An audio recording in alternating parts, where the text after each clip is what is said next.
aujourd'hui je suis à Monza. Oui, à côté de Milan, je suis à Monza. Bon, tu l'entends un peu que je suis juste à côté du circuit. Mais du coup on va découvrir Milan. J'ai pris quelques photos, quelques clichés à Monza. Et du coup on va découvrir Milan. Et au passage, bienvenue à toi qui viens de me rejoindre dans cette nouvelle vidéo sur l'Italie. Alors nous sommes toujours à Monza. Mais j'ai trouvé un truc qui peut être pas mal. J'ai trouvé un urbex. C'était pas prévu au programme. Mais du coup j'ai trouvé un urbex et donc du coup on va potentiellement le faire quand même. Parce que ça coûte rien. Si tu te fais pas choper. Mais l'idée c'est de justement, je me suis garé du côté de Monza et d'aller à Milan justement en bus ou en transport en commun parce que sans déconner quand tu regardes le truc, tu te dis Milan, ouais sympa, mais enfin en transport en commun comme ça t'évite de prendre la bagnole. Et Monza c'est quand même là où t'as le circuit, là où t'as un gros cercle de tennis, là où t'as Cupra, c'est-à-dire que quand tu regardes là juste derrière moi, il y a Cupra, Lombardy Motor, donc la Lombardie c'est en Italie, donc bienvenue en Italie hein, au passage, mais c'est-à-dire que Monza c'est un peu la banlieue huppée, voire très huppée, voire blindée de Milan. Donc au bout d'un moment, j'ai une théorie comme quoi si tu te gares dans des quartiers qui sont huppés, plus t'as de pognon, moins t'as d'emmerde. Enfin, dans une ville, plus t'as d'oignons, plus t'as de pognon, moins t'as d'emmerde. Donc gare-toi là où il y a du pognon, au moins les flics sont décemment payés aussi. Et l'objectif de la journée est à la fois de visiter Milan, de se poser aussi pour commencer le montage de la vidéo sur la Suisse qui normalement devrait sortir d'ici une dizaine de jours, je l'espère, à l'heure où je tourne cette vidéo, et justement faire un maximum de trucs niveau vidéo pour pouvoir me lancer décemment et tranquillement sur YouTube. Oui, je sais que tu regardes cette vidéo sur YouTube. Mais voilà, pour le moment j'ai pas d'intro, j'ai pas d'outro. C'est un peu à l'arrache, mais bon, tu me connais, c'est bon.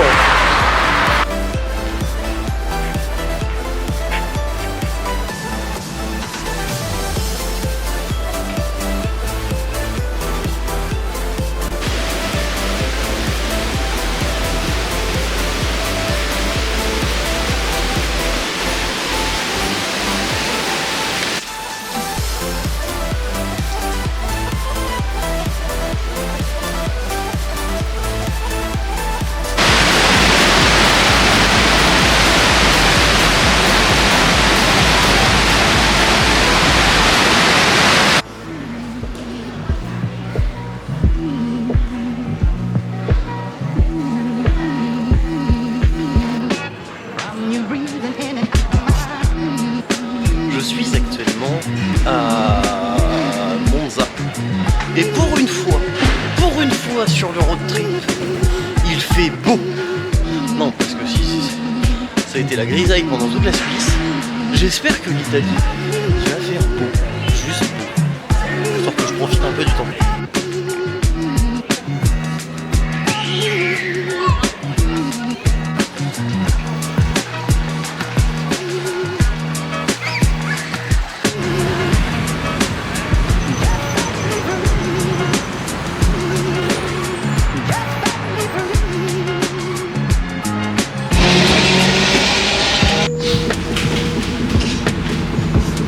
Bienvenue à Milan, déjà.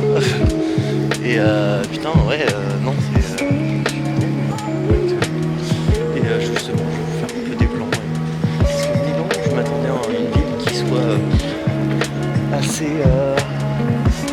assez, comment dire, assez vieille, avec une architecture précise.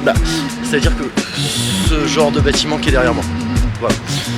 Sauf qu'en fait, je pense que je suis arrivé dans le quartier le plus neuf de Milan, où tu as que des tours d'architectes, je trouve ça mais génial.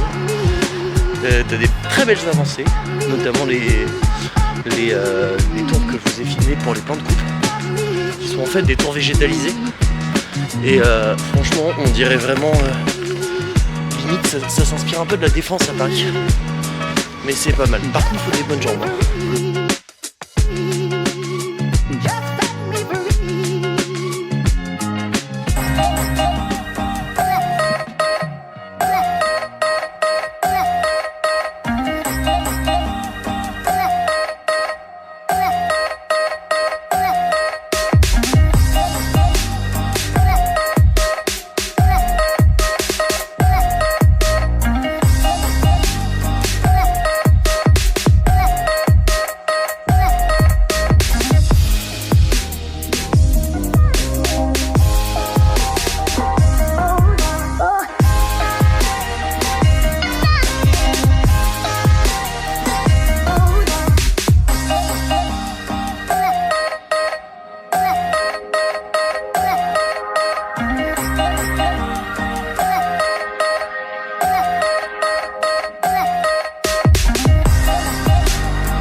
Bon, du coup on est à Milan.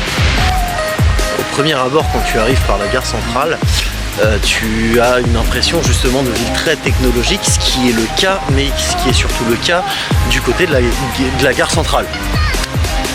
Ok, donc en gros si tu veux de la ville, oh putain.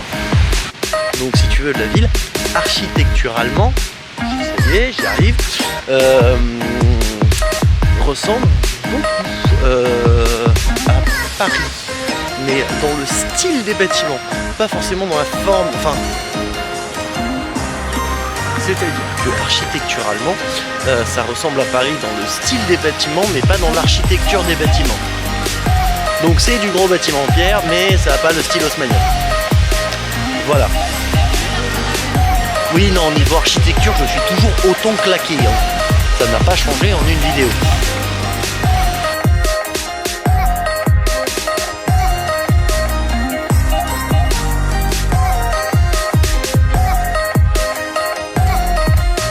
Si tu es à Milan, tu vas forcément voir où c'est Via Dante. Donc c'est la rue Dante. Je te conseille pas forcément de manger dans cette rue étant donné que c'est l'équivalent en fait sur Rouen de la rue du Gros Horloge. Donc c'est, enfin, t'as beaucoup de restaurants qui sont des attrape-coups. Quand tu regardes, t'es quand même vachement mieux de faire par exemple 200 mètres dans des petites rues qui sont parallèles ou à la perpendiculaire et tu vas trouver des espèces de magasins, tu vas trouver de quoi te restaurer pour pas cher, parce que quand là je vois un café avec un toast et un verre d'eau 7 €. C'est beaucoup trop cher pour ce que c'est. Franchement, un café t'en as pour 2-3 €, pas plus.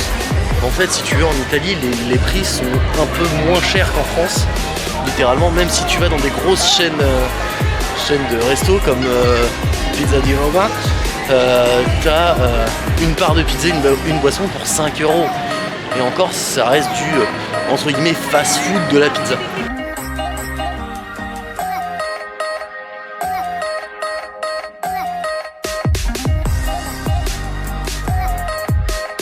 Derrière moi, t'as un style de bâtiment que je pense est typiquement italien et qui me fait beaucoup penser aux halles qu'on a chez nous en Normandie, notamment la halle au grain, enfin la halle au grain dans le sud de la France.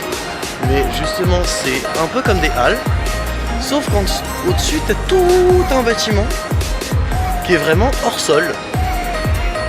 Et je trouve ce type de bâtiment très sympathique. Très sympathique.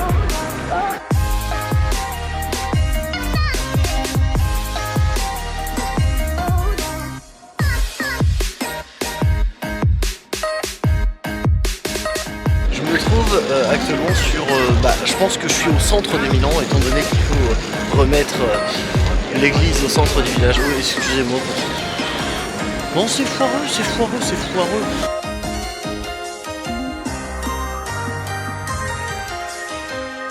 Non, franchement, je pense qu'on se rend pas compte en vidéo de l'immensité des bâtiments. C'est joli, c'est ultra joli. Tout est en, je sais pas quoi, en marbre certainement.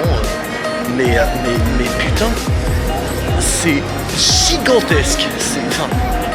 C'est vraiment gigantesque.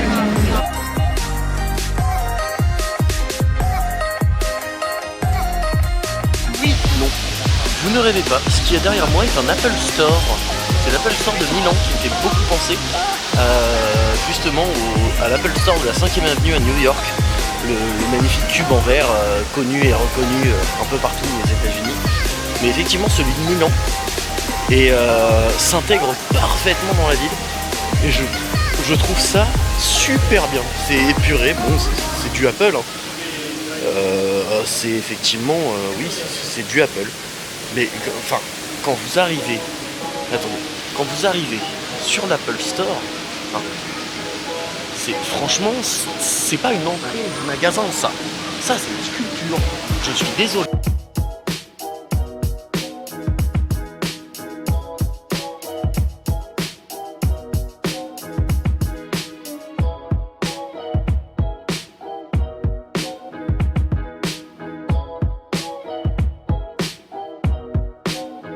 Donc, premier soir à Milan, c'est sympa, hein.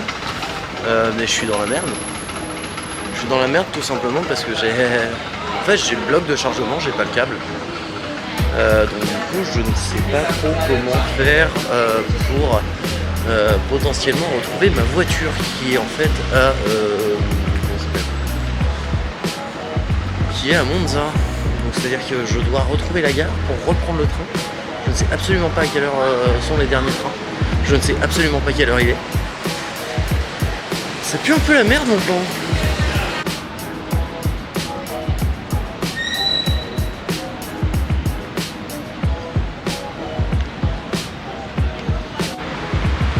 Bienvenue à Turin.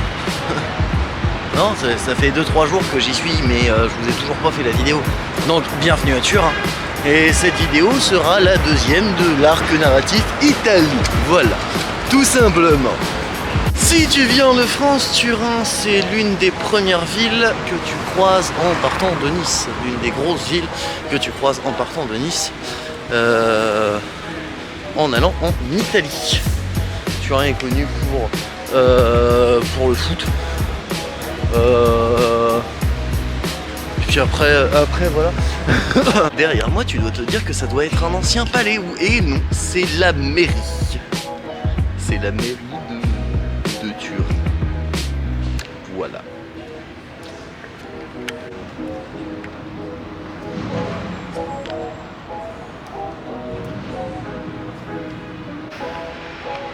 Derrière moi se trouve la Bibliothèque nationale. Et non, ce n'est pas la mairie, je me suis planté en beauté. Mais c'est la Bibliothèque nationale de Turin.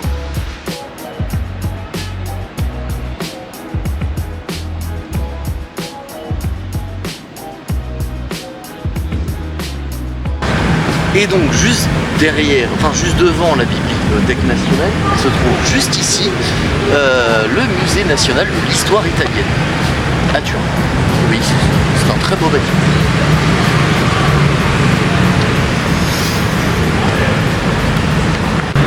Je me trouve juste devant le musée de l'histoire italienne. Oui, dedans tu vas retrouver l'histoire de l'Italie. Enfin, c'est dans le nom du musée, merde. Et ce qui vaut le coup de rentrer, c'est ça, c'est ce genre de façade qu'il y a derrière moi. Oh, je trouve ça mais magnifique. T'as du travail sur les briques. Oui, bon, de ce côté-là, c'est en travaux. Donc, voilà.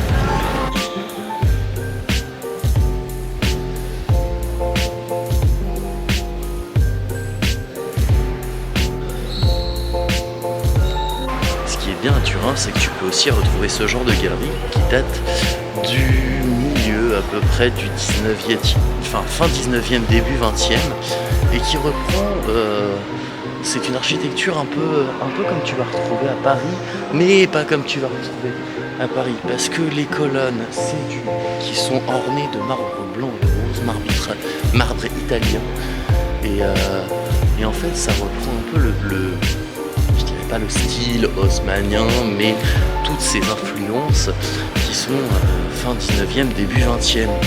Et ça a été totalement gardé dans son jus. Ça n'a absolument pas été remodernisé comme ce qu'il y a à Paris, où en fait on a viré des trucs, des machins, on a refait dans un truc minimaliste. Mais ça a toujours gardé son authenticité. Ce qui est dingue à Turin, c'est que tu vas retrouver énormément d'enseignes avec ce type de décoration et de devanture, parce qu'en fait, je pense que le centre-ville de Turin doit être classé monument historique ou équivalent en Italie. Et donc du coup, tu vas retrouver des enseignes, que ce soit des enseignes actuelles, mais toujours avec les mêmes devantures que dans les années 1900. Voilà. Par exemple, le McDo, bon, c'est pas sponsorisé par McDo, mais le McDo là voilà. Et le truc, c'est que le détail est tellement poussé jusqu'à l'extrême, c'est que même les panneaux publicitaires sont, je pense, protégés. En tout cas, c'est fait avec bon goût.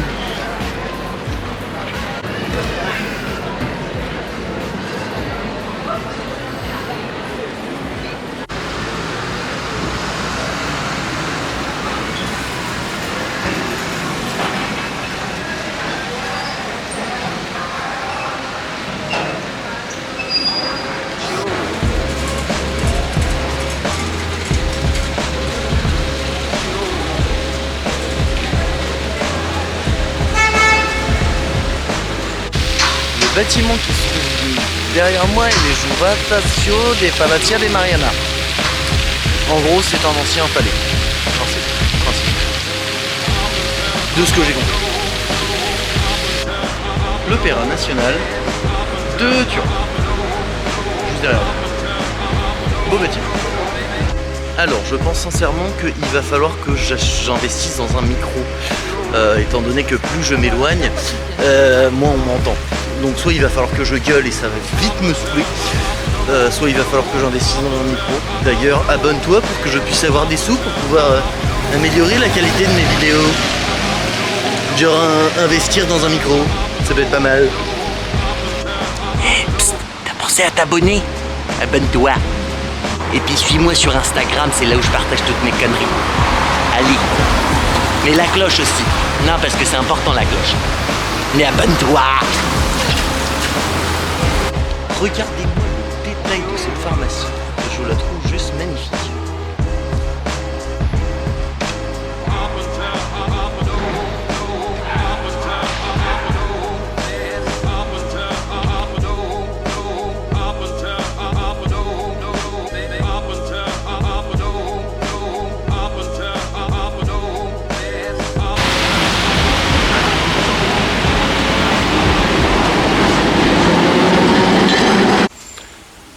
À Turin, tu vas avoir énormément d'églises comme celle-là.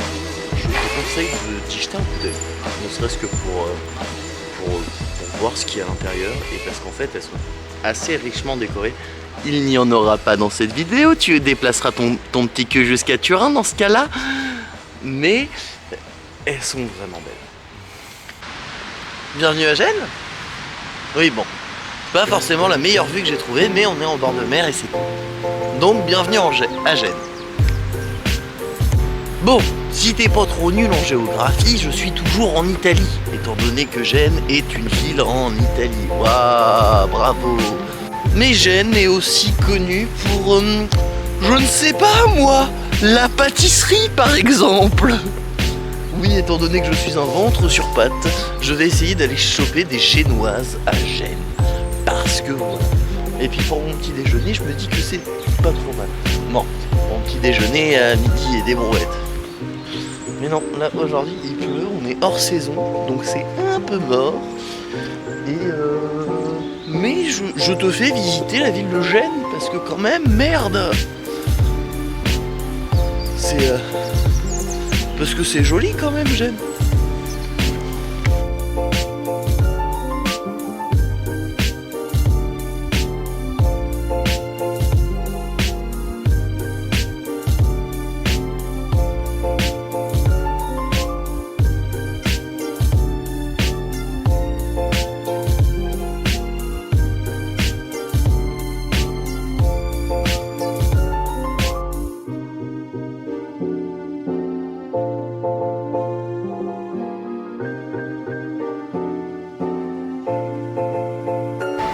Et oui, Gênes est une ville qui est plutôt calme hors saison. C'est-à-dire que là, il doit être... Attends, on est jeudi. Je crois. Attends, je vérifie quand même, histoire de pas te dire de conneries. Nous sommes vendredi. Putain, merde. La vidéo sur la Suisse sort dans 2 jours. Je peux finir le montage. Nous sommes vendredi, il est midi 28 et c'est calme. Mais quand je te dis c'est calme, c'est très calme. Je pense qu'en fait c'est une ville qui vit beaucoup l'été avec le tourisme et le reste du temps il y a les Génois, mais ça s'arrête là. Ah oui, non mais à Gênes ils se font plus chier, hein, ils font des tunnels sous la route. Hein. Genre il y a la route, il y a un tunnel, c'est bon, on peut passer de l'autre côté. Mais pareil, c'est des petites ruelles très étroites, mais qui sont très très belles. Bon, à Gênes, derrière moi, tu as un sous-marin qui est dans le port. Est-ce qu'on voit bien le sous-marin? Oui, on voit bien le sous-marin. Tu vois ça, on a un sous-marin qui est dans le port et qui est visitable au musée justement de Gênes.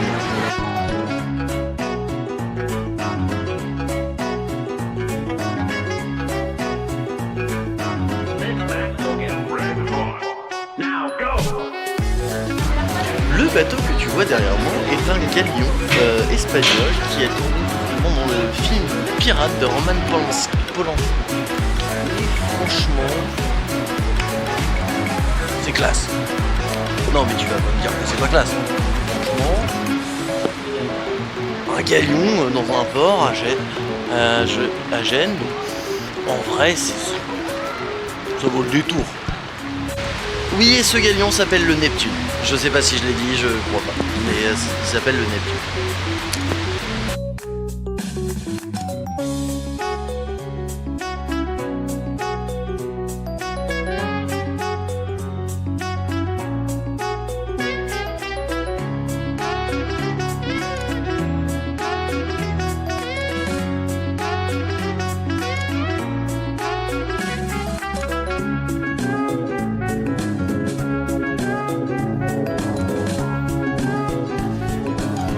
Ah oui, truc rigolo dans l'église qui est belle, c'est qu'en fait, tout en haut, bon tu vois pas trop parce que c'est cramé, mais tout en haut, c'est des salles de classe.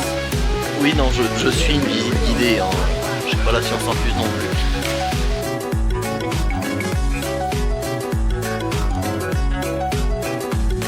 Mais par exemple, à Gênes, en fait les rues sont très hautes et très étroites, mais quand je te dis très hautes, c'est que oui, c'est le ciel, et elles sont assez étroites, c'est-à-dire qu'on est à deux Arthur de largeur, donc à peu près font 2 mètres de largeur, pour pouvoir contrer les invasions. Oui, bah oui, parce que quand t'as des gens qui veulent piller toute la ville, c'est plus facile de balancer de l'eau chaude, ce que tu veux sur les gens qui passent. Voilà. Bon, après, ne balancez pas les trucs sur les gens qui passent. Hein. Ça, c'était au Moyen-Âge. Et ça ne se fait pas maintenant. Hein. Respectez les gens.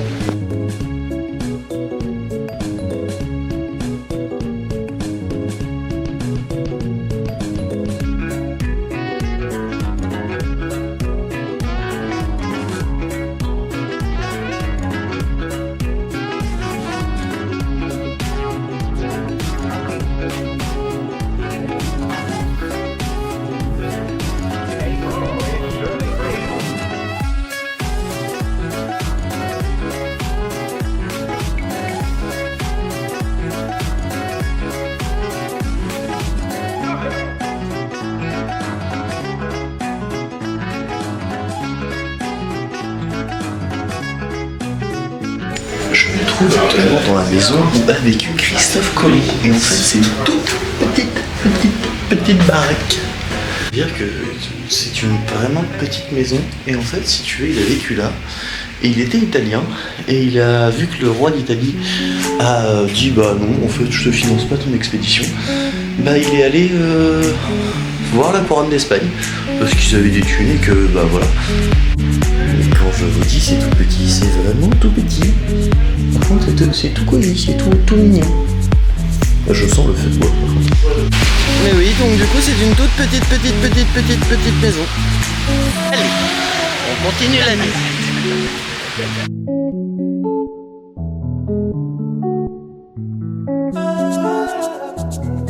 Et oui, on est sous la pluie dans le centre historique de Gênes. Voilà. Là c'est vraiment le centre historique avec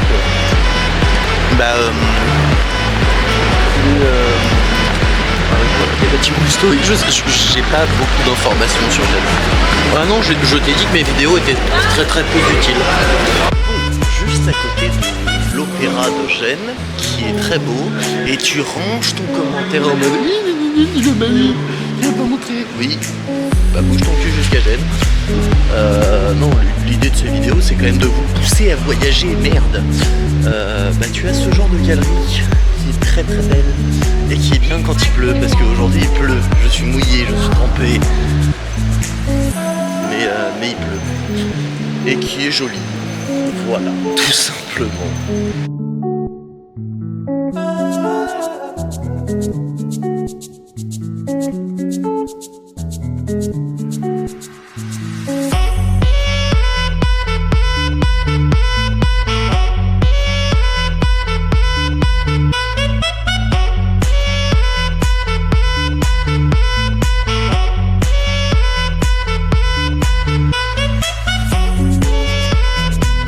Pas de thunes et que t'es à Gênes, je te conseille vivement d'aller voir la Via Garibaldi.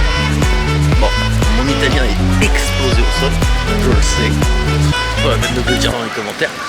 Mais c'est une très jolie rue avec des très jolis bâtiments. Ils sont pas tout le temps ouverts, malheureusement. Mais je t'ai pris quelques photos. Regarde sur Insta. Mais voilà. Bon, je me suis posé dans un café, oui je suis désolé, mon objectif est sale, bref, et je me suis posé dans un café, histoire de reprendre un peu de force, et je t'invite à Gênes à te poser dans un café, café italien, et franchement t'en as pas grand chose, une focaccia, et alors grosso modo une focaccia et un café, j'en ai eu pour 3,60. C'est pas énorme, 3,60 pour un truc à manger et un café, et un bon café. Voilà. On est actuellement dans le Neptune. Le Neptune était un bateau de cinéma qui a été le décor du film Le Pirate d'un réalisateur. Bon, je te le mettrai au montage. Et donc du coup, voilà, tu vois que c'est vraiment un décor de cinéma. Littéralement, c'est-à-dire que tu dis ouais machin c'est en bois, oui t'as du bois etc, mais c'est effet vieilli et en fait la coque est en acier, mais franchement ça vaut le coup d'y aller, c'est 6 € et c'est cool. C'est-à-dire qu'ici je me trouve à la poupe du bateau, attention, explication, la poupe c'est l'arrière, la proue c'est l'avant, petit moyen mnémotechnique, la figure de proue. En général, c'est le truc qu'il y a à l'avant. Là, c'est un gros monsieur tout blanc, là-bas. Je te la filme tout à l'heure. Je profite d'être dans un galion pour vous montrer à peu près comment est une barre de galion. C'est-à-dire que ceci est une barre. Maintenant, sur les voiliers modernes, c'est beaucoup moins. Mais en fait, si tu veux, t'as un bout qui va d'un côté du gouvernail, enfin du safran, un deuxième bout qui va de l'autre côté du gouvernail, et donc du coup quand tu tournes ça tire d'un côté, et donc du coup voilà ça tourne. Oui c'est énorme, contrairement aux barres qu'on a maintenant, c'est énorme. Et donc je profite d'être à proximité de la barre parce que traditionnellement c'est là où il y avait la chambre du capitaine, à côté de la barre. Et parce que le capitaine dirige le bateau, enfin c'est normal, c'est le capitaine. Le plus grand du bateau est quand même le pont. Donc le pont qui se trouve à l'extérieur, là où tu as la plupart des camions. Donc ça c'est le 3e ou 4e pont, étant donné que c'est un galion, donc c'est un gros bateau. Mais donc du coup c'est le 3e ou le 4e pont, et tu as 3 ponts supérieurs. Donc, et les ponts inférieurs sont... Tu sais quoi, je vais vous faire une vidéo spéciale sur sur les bateaux. Cette grosse boule que tu vois derrière moi, enfin que tu vois juste ici, n'est pas un truc comme la Géode à Paris, n'est pas un cinéma, c'est un jardin botanique qui marche en circuit fermé, et c'est fermé.